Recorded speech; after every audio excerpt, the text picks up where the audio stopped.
Hi, this is Lady Lex UK and this is a Dreams gadget tutorial. Today we are looking at the values slider. So you can find that in sensors and input. And here it is at the very end there, values slider.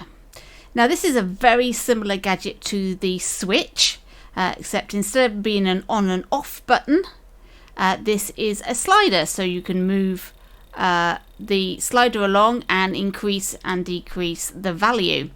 So if we look at our tweak menu, it's pretty much the same as the switch.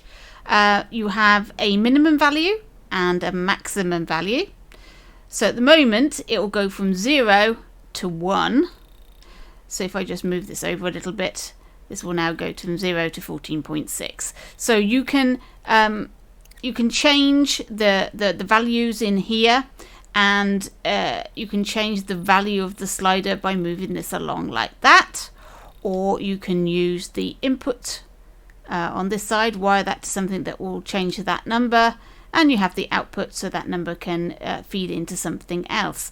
Now it's also got the slider visible in scene button that's the same as on the switch. And just to repeat what I said on the switch tutorial, this does not make your slider visible in your scene. I think they've the wording of that is confusing. What it does is when that is on, you can see and move the slider, and when it is off, you just see the value of the output. So there we go. It does not make it visible in the scene. Now, I did mention in the switch tutorial that some people had used these switches and sliders and things in their models when they wanted the player to be able to adjust and change things around. And one of the ones that I featured on my pick of the week once was this realistic female model. And let's just go into hair color. Now we can see the use of these sliders. So this is a color wheel. Let's see if we can see her hair. There we go. We can change the color of her hair by changing that number on that color wheel. This is linked to a keyframe which affects the color of her hair. So we've got brown to blonde here, and there's a hairband somewhere around the back that you can change the color of. There we go. So that's how people are using these sliders. It's not particularly useful for just bog standard logic. There